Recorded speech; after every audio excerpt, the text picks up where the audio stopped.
Time ஆகுது, அர்ஜென்ட்டா போறேன். நான் வந்து சொல்றேன். எங்கம்மா போற? வந்து சொல்றேன்ப்பா, அர்ஜென்ட்டா போறேன்ல.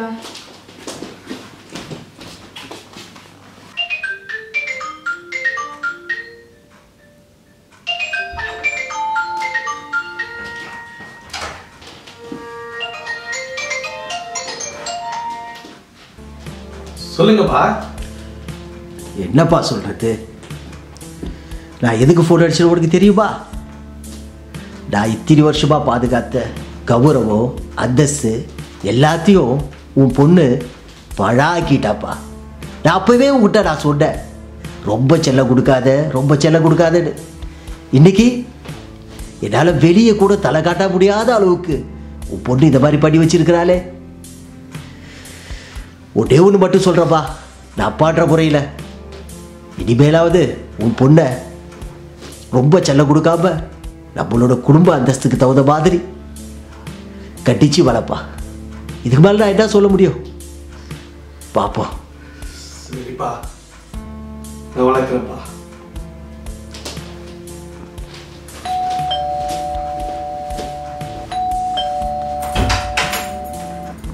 பாப்பா தம்பி. அண்ணா என்ன இருக்கிறீங்க? நல்லா இருக்காப்பா, வாப்பா உட்காருப்பா. அப்புறம் மனைவி பையன் அருண் எல்லாரும் நல்லா இருக்காங்களாப்பா? எல்லாரும் நல்லா இருக்கிறாங்கண்ணே. ஒரு நல்ல விஷயமா தான் வந்திருக்கேன். சொல்லுப்பா. என்னோட பையனுக்கு கல்யாணம், முதல் பத்திரிக்கை உங்களுக்கு தான் வைக்கணும்னு வந்திருக்கேன். பையன் அருணுக்கு கல்யாணமா? ஆமாண்ணே, கோச்சிக்க போறீங்க. உங்களுக்கு நான் முதல்ல சொல்லணும்னு தான் ஆசைப்பட்டேன். ஆனால் சொன்னால் நம்ம அப்பா கோச்சிக்கு வரன்றதுக்காக தான் சொல்லாமல் விட்டுட்டேன். அதுவும் உங்களோட பொண்ணோட விஷயமா தான். கோச்சிக்கு போறீங்கன்னா நான் என்ன சொல்ல போறேன்னு உங்களுக்கு தெரியும். உங்கள் பொண்ணுக்கு ஓவர் செல்லம் கொடுத்துட்டீங்கண்ணே.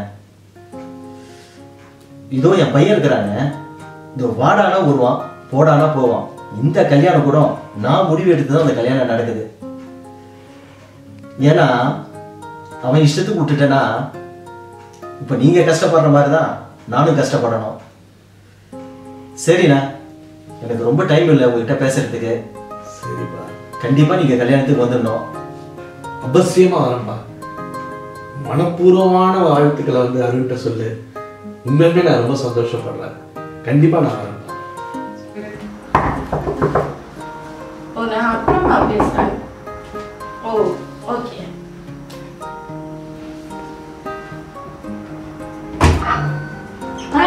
வா ராணி, எப்படி இருக்கு? நல்லா இருக்கு. நீங்க எப்படி? என்ன திடீரெண்டு? சும்மா உங்களை பார்த்து போலான்னு வந்தோம். வா வாங்க இருங்க. இது எப்படி இருக்குது?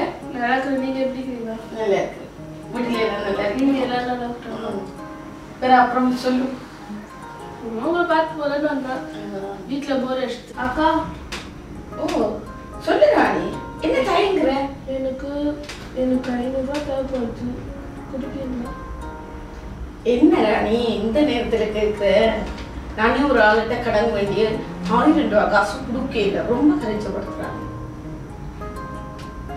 குறைநிக்காத ராணி, தெரியலையே இந்த நேரத்துல உதவி செய்யலைன்னு நீ குறை நினைக்க கூடாது. 200 ரூபாய் இருக்கா? நான் வேற யார்ட்டாச்சும் கேட்பேன். ராணி, உனக்கு ஒரு விஷயம் தெரியுமா? என்ன விஷயம் சொல்லுங்க. அந்த பக்கத்து வீட்டு பொண்ணு இருக்குல்ல? ஆமா, வெள்ளக்கு அந்த பொண்ணா? ஓ, அந்த பொண்ணு எங்களையே நான் கூப்பிட்டு கரைச்சப்படுத்தவே இல்ல. ஆமா, ஒரே அடியா போச்சுடி. உண்மையா சொல்லுங்க. உண்மையத்தான் சொல்றேன். தகப்பன் எல்லாம் இவ்வளவு புத்தி சொல்லியும் அந்த பொண்ணு கேட்கலையே. ஆமா, இப்ப ஒரே அடியா போச்சுல்ல. நான் போய் சொல்லவா இந்த விஷயம் இப்படிதான் போய் முடியும்னு. சரி, யார் எப்படி போனா நம்மளுக்கு என்ன? சரி, நான் போயிட்டு வரேன். சரி ராணி, போட்டு வா. அடிக்கடி வந்துட்டு போ ராணி. நம்ம ஊர் கதை நம்ம புதினம் கதைச்சு கரைநாள் ஆச்சு. ஆமா, ரொம்ப நாள் ஆச்சு. ஓ ராணி, சரி போட்டு வா. சரி, வரக்கா. ஓகேப்பா.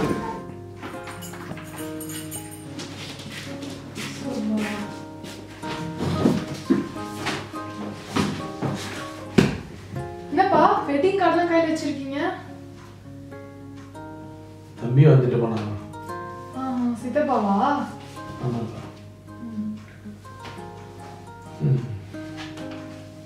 ஏன்ப்பா சோகமா இருக்கீங்க? என்னத்த சொல்றது, பாரு, சந்தோஷமான செய்தி. அருணுக்கு கல்யாணமா? அருணுக்கா? அவன் எனக்கு தம்பியாச்சே, சின்ன பையன் தானே என்னை விட. அருண் கல்யாணம் ரொம்ப சந்தோஷமான செய்தி. ஆனால் தம்பி வந்து கொஞ்சம் பேசிட்டு போயிட்டான். அதுதான் ரொம்ப மனசுக்கு வருத்தமாயிடுச்சு. அதுவும் உன்னை பற்றி தான் பேசினான். உன் இஷ்டத்துக்கு நான் விட்டுட்டேன், அவன் வந்து உன் பையனை வந்து அவன் சொல்கிறபடி உட்காரான் நீ ஏன் இந்த கல்யாணம் கூட வந்து அவன் ஏதோ அவன் விருப்பத்துக்கு செய்கிறான் போல இருக்கு. ஏன்னா இவன் அருண் வந்து சின்ன பையன். அதோடு இல்லாமல் காலையிலேயே நீ போன உடனே எங்கள் அப்பா வேற நான் ஃபோனில் உன்னை குறித்து நிறைய ரொம்ப மனசு வருத்தப்படுற மாதிரி பேசிட்டாங்க. நீயும் புரிஞ்சிக்க மாட்டேங்கிற. அவருடைய மானம் கௌரவம் எல்லாம் ஒன்னாலையும் என்னாலையும் போயிடுச்சு. அவருடைய மதிப்பு அந்தஸ்து எல்லாமே போயிடுச்சுன்ட்டு இன்னைக்கு காலையிலேருந்து எனக்கு உன்னை குறித்து தான் ரொம்ப இதாக இருக்குது. ஏன்னா உன்னை எல்லாருமே பேசுறது என்னால் தாங்க முடியல. ஏன் இவ்வளோ பக்கத்து வீட்டில் இருக்கிறாங்களே ஆன்டின்னு சொல்லுவேன், அவங்க உன்னை குறித்து தவறாக பேசுறதா நான் கேள்விப்படுறேன். நீ எங்கே போயிட்டு இருக்கேன்னு எனக்கு தெரியல. இப்படியே போனால் இன்னும் எல்லாரும் என்ன சொல்லுவாங்களோ தெரியல. அதுதான்ப்பா ரொம்ப கொஞ்சம் மனசு கஷ்டமா இருக்கு. இவ்வளவுதானா? இதுக்காக கவலைப்பட்டீங்க? சரி டிவி பார்ப்போம்.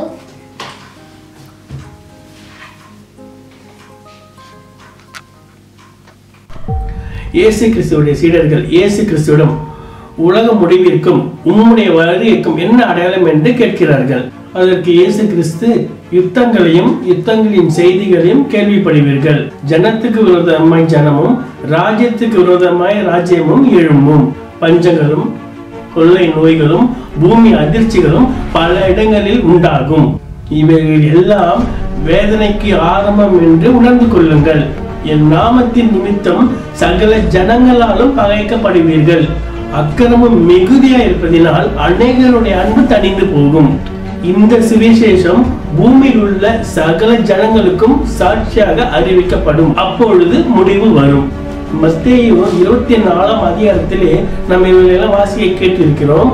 இப்பொழுது இவைகள் எல்லாம் நடந்து கொண்டிருக்கிறது. ஆண்டவருடைய வார்த்தையின்படி அநேக குடும்பங்களில் அன்பு தணிந்து போய் கொண்டிருக்கிறது. இதை நாம் நிறைய குடும்பங்களிலே நாம் காண்கிறோம். இவை மட்டும் இல்லாமல் பஞ்சங்களும் பூமி அதிர்ச்சிகளும் கொள்ளை நோய்களும் ஆங்காங்கே காணப்படுகின்றன. இதை நாம் அறிந்திருக்கிறோம். இன்னும் சில அடையாளங்களே ஆண்டவருடைய வருகைக்கு தாமதமாய் இருக்கிறது. இதைத்தான் மத்தேயு 24ஆம் அதிகாரத்தில் 33ஆம் வசனத்திலே ஆண்டவர் சொல்கிறார். அப்படியே இவைகள் எல்லாம் நீங்கள் காணும் போது இயேசு கிறிஸ்து உங்கள் வீட்டில் வாசல் அருகே நிற்கிறார் என்பதை நீங்கள் உணர்ந்து கொள்ளுங்கள் என்று இயேசு கிறிஸ்து சொல்கிறார். பிரியமானவர்களே, இயேசு கிறிஸ்துவிடம் உலக முடிவிற்கும் உம்முடைய வருகைக்கும் என்ன அடையாளம் என்று கேட்டவர்கள் இன்று இல்லை. இந்த வார்த்தையை விசுவாசித்தவர்களும் விசுவாசிக்காதவர்களும் அநேகர் மறுத்து போயிருக்கிறார்கள். ஆனால் இப்பொழுது நீங்களும் நானும் உயிரோடு இருக்கிறோம். இப்பொழுது உயிரோடு இருக்கும் நமக்கு இவர்கள் எல்லாம் காணும் பொழுது நாம் அறிந்து விசுவாசிக்கும்படி ஒவ்வொரு வீட்டிலும் இயேசு கிறிஸ்துவானவர் வாசப்படி அருகில் இருக்கிறார் என்பதை நாம் அறிந்து கொள்ள வேண்டும். இதை உணர்ந்து கொள்ளுமே ஆனால் இயேசு கிறிஸ்து சொல்கிறார். இதோ நம்ம வாசிக்க கேட்போம்.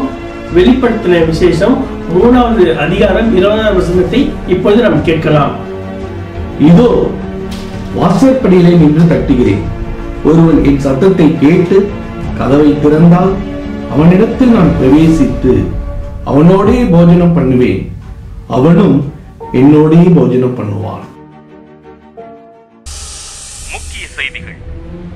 இயற்கை சீற்றங்கள் பல இடங்களில் பொங்கி எழுகின்றன. ஆறுகளும் குளங்களும் வாய்க்கால்களும் நிரம்பி வழிந்து எல்லைகளை கடந்து நகரத்தினுள் நுழைந்து சுவர்களை இடிக்கின்றன. இதற்கு முன் இப்படிப்பட்ட திரும்ப திரும்ப ஏற்படும் பயங்கரமான வானிலை சுழற்சியை நாம் கண்டதுமில்லை, கேள்விப்பட்டதுமில்லை. வேதாகமத்தின் தீர்க்க தரிசன புத்தகங்கள் எல்லாம் பல ரகசியங்களை உள்ளடக்கியது. பழமையான ரகசிய குறியீடுகள், ரகசிய எண்கள், உருவகங்களான உவமைகள், இவைகள் எல்லாமே பயங்கர அழிவுக்குரிய நிகழ்வுகளை வெளிப்படுத்துகின்றன. உண்மையிலேயே இவைகளின் அர்த்தங்களை புரிந்து கொள்ள இயலுமா? மிருகத்தின் முத்திரை என்பதின் நிஜம் என்ன? இது சிலர் சொல்வது போல ஒரு கம்ப்யூட்டர் சிப்பை உடலில் பொருத்திக் கொள்வது மட்டுமா, அல்லது அதைவிட முக்கியத்துவம் வாய்ந்த ஒரு விஷயமா? அப்படியானால் அந்தி கிறிஸ்துவை பற்றிய காரியம் என்ன? அது ஏற்கனவே வெளிப்பட்டு கொண்டிருக்கும் கடவுளின் எதிரியா? அவன் நிழலுக்கு பின்னால் மறைந்து தன் வேளை வர காத்திருக்கிறானா? இவன் தீவிரவாத செயல்கள் மூலம் கடைசி கால உபத்திரவங்களை நிகழ்த்துவானா? மேலும் கடைசி கால அர்மகெதோன் யுத்தத்திற்கு முன்னடையாளமாக ஏற்படும் கொடிய வாதைகளுக்கு காரணமானவனா? தேவனுடைய இரகசிய வருகை, கைவிடப்படுதல் பற்றி அறிந்து கொள்ள வேண்டியதன் அவசியம் என்ன?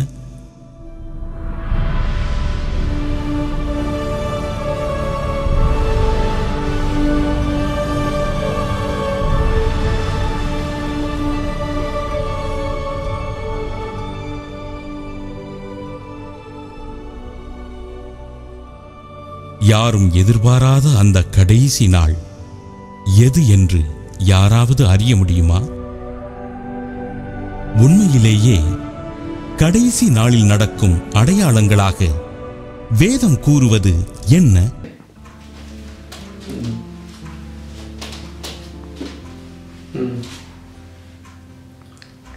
சரி, வைக்கிறேன். ஓகே,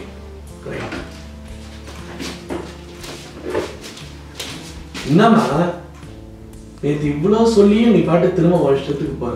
அதுதான்ப்பா நானும் உங்ககிட்ட சொல்றேன். நேற்று டிவியில கூட பார்த்தோம் ஆண்டவரின் வருகை எவ்வளவு சமீபமா இருக்குதுன்னு. அது மட்டுமா, பைபிள்லயும் என்ன தெரியுமா போட்டிருக்குது? கடைசி காலங்கள்ல பஞ்சங்கள், கொள்ளை நோய்கள், பூமி அதிர்ச்சிகள், ராஜ்யத்துக்கு விரோதமா ராஜ்யம், ஜனத்துக்கு விரோதமா ஜனம், அன்பு தணிந்து போகும் கூட போட்டிருக்குது. நேத்து கூட என்கிட்ட பேசுனீங்கல்ல, உங்க அப்பா மத்தியில உங்க தம்பி மத்தியில அன்பு தணிஞ்சு போனது நீங்களே பார்த்தீங்கல்லப்பா. ஒருவேளை ஆண்டவரோட வருகை சமீபமாவும் இருக்கலாம், என்ன தாமதமா கூட இருக்கலாம். ஆனா இன்னைக்கு உயிரோடு இருக்க நம்ம நாளைக்கு உயிரோடு இருப்போமான்னு தெரியாதுப்பா. அதை நீங்க யோசிச்சீங்களா? உயிரோடு இருக்கிற நம்மளுக்கு தான் மத்தேயு 24:33 ஏசப்பா என்ன சொல்லியிருக்கிறாரு தெரியுமா? இவைகள் எல்லாம் நீங்கள் காணும் போது இயேசு கிறிஸ்து உங்கள் வாசல் அருகே நிற்கிறார் என்பதை அறியுங்கள்னு போட்டிருக்குதுப்பா. இதெல்லாம் நீங்க வாசிச்சிருக்கீங்கப்பா, ஆனா நீங்க விசுவாசிக்கல. உங்களுக்கு இந்த உலக ஜனங்கள் என்ன சொல்றாங்கன்றதுதான் ரொம்ப முக்கியமா இருக்கு. ஆனா எனக்கு அப்படி கிடையாது. நான் இந்த வார்த்தையெல்லாம் தான் விசுவாசிக்கிறேன். சத்தியத்தை சத்தியமா அறிவிக்கிற சபைக்கு தான்ப்பா நான் போறேன். இந்த சத்தியத்தின்படி எல்லாம் நடக்கதான்ப்பா நான் விருப்பப்படுறேன். உங்க இருதய கதவையும் இயேசு கிறிஸ்து தற்றார் என்பதை விசுவாசிங்கப்பா. இன்னுமா சத்தியத்தெல்லாம் புரிஞ்சு விசுவாசிச்சு அதன்படி நடக்க தயவு செஞ்சு முயற்சி செய்யுங்கப்பா. நானும் இதுக்காக தான் உங்களுக்காக அனுதினமும் ஜெபிச்சுக்கிட்டே இருக்கேன். இப்ப கூட நான் வேற எங்கேயும் போலப்பா, சத்தியத்தை சத்தியமா அறிவிக்கிறேன் சபைக்கு தான் போறேன். நான் போயிட்டு வரேன்ப்பா. ஒருவேளை ஆண்டவரோட வருகை சமீபமாவும் இருக்கலாம், என்ன தாமதமா கூட இருக்கலாம். ஆனா இன்னைக்கு உயிரோடு இருக்க நம்ம நாளைக்கு உயிரோடு இருப்போமான்னு தெரியாதுப்பா. அதை நீங்க யோசிச்சீங்களா? உயிரோடு இருக்கிற நம்மளுக்கு தான் மத்தேயு 24:33 ஏசப்பா என்ன சொல்லியிருக்கிறாரு தெரியுமா? இவைகள் எல்லாம் நீங்கள் காணும் போது இயேசு கிறிஸ்து உங்கள் வாசல் அருகே நிற்கிறார் என்பதை அறியுங்கள்னு போட்டிருக்குதுப்பா.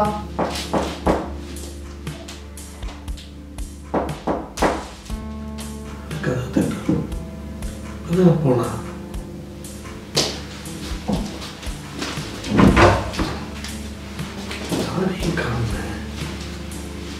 கதவு தட்ட சத்தம் கேட்டுச்சு. யார் வந்துருப்பா?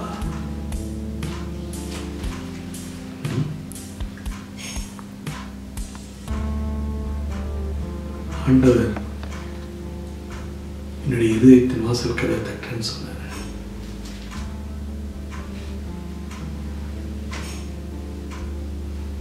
ஆண்டவரே, இயேசு கிறிஸ்து இவைகளெல்லாம் காணும்போது என் வீட்டு வாசற்படியின் கதவழியே நின்று கதவை தட்டுகிறேன்னு சொல்லி மக சொன்னார். ஆமா, இந்த நாள் வரைக்கும் என் வாழ்க்கையில எத்தனையோ பூமி அதிர்ச்சிகள், எத்தனையோ நிலநடுக்கங்கள், எத்தனையோ கொள்ளை நோய்கள், இவ்வளவு ஏன் சுனாமி, இத்தனை ஆபத்துகளில் இருந்தும் என்னையும் என் குடும்பத்தெல்லாம் பாதுகாத்தாங்க. இன்னைக்கு அநேகர் இறந்து போயிருக்காங்க. ஆனா ஒவ்வொரு பொழுதும் என் இருதய கதவாகி என் வீட்டு வாசல் கதவை நின்று இயேசு கிறிஸ்து கதவை தட்டுகிறத உணராம உலக மனிதர்களுடைய கற்பனைகளையும் அவங்களுக்காகவும் இயேசு கிறிஸ்துடைய வார்த்தையை விசுவாசிக்காம, இயேசு கிறிஸ்து என்னோடு கூட என்னை தேடி என் அருகே நிற்கிறார்ன்றது கூட உணராம நான் இப்படியா என்னுடைய வாழ்க்கையெல்லாம் வீணடிச்சிட்டேன். இன்னுமா எத்தனையோ சத்தியங்கள் இது போல இருந்திருக்கும். இதெல்லாம் ஆராய்ந்து பார்க்காதபடிக்கு என் கண்கள் குருடாய், என் செவிகள் செவிடாய், ஏதோ ஒரு வாழ்க்கையை வாழ்ந்து உலகத்துக்கு ஒத்த வேஷம் தெரிச்சு வாழ்ந்துட்டன.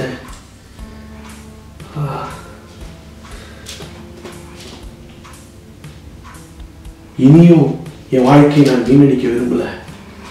இனியும் சத்தியத்தின்படி வேதத்தில் இருக்கிற ரகசியங்கள் எல்லாம், சத்தியத்தை அறிவிக்கிற மகள் சொன்னபடி இந்த சத்தியத்தை அறிவிக்கிற, சத்தியத்தின்படி வாழ்கிற இந்த சபையை நோக்கி நானும் புறப்படணும். ஆண்டவர் என் கண்களை திறந்துட்டார், என் செவிகளை கேட்க வைத்துட்டார். கர்த்தர் இயேசு கிறிஸ்து என் வீட்டு வாசலடியே என் இருதய கதவிலேயே நிற்கிறார். இப்பொழுதே நான் என்னை ஆண்டவரிடத்தில் ஒப்புக் கொடுக்கிறேன். அப்பா, என் தேவாதி தேவனை இயேசுவே, என்னை மன்னியும். இது நாள் வரை உலகத்துக்கு ஒத்த வேஷம் தரித்து, இது நாள் வரை நான் செய்த பாவங்களை எல்லாம் மன்னித்து, உலகத்தாருக்கும் என் வீட்டாருக்கும் இந்த ஒவ்வொருவருடைய வாழ்க்கையின்படியே நானும் வாழ்ந்து உம்முடைய சத்தியத்தை அறியாதபடிக்கு நான் செய்த எல்லா பாவங்களையும் மன்னித்து, இந்த நொடி பொழுது உம்முடைய சத்தியத்தின் பாதையிலே நீர் என்னோடு கூட நான் உம்முடைய நித்திய ஜீவனை நான் சுதந்திரித்துக் கொள்ளும்படியாக, இதோ உம்மோடு போஜனம் பண்ணும்படியாக, இதோ திறந்த வாசலை நீர் எனக்காக வைத்திருக்கிறீர்கள். இந்த வாசல் அண்டையை நானும் பிரவேசிக்க இதோ ஆயத்தமாயிருக்கேன். என்னை ஏற்றுக்கொள்ளும். நான் என் மகளுக்கு கற்றுக் கொடுத்து நான் சொல்ல வேண்டியதை என் மகளின் மூலமாக தேவரே நீர் எனக்கு பாராட்டின கிருபைக்காய் வைத்துதிக்கிறேன்.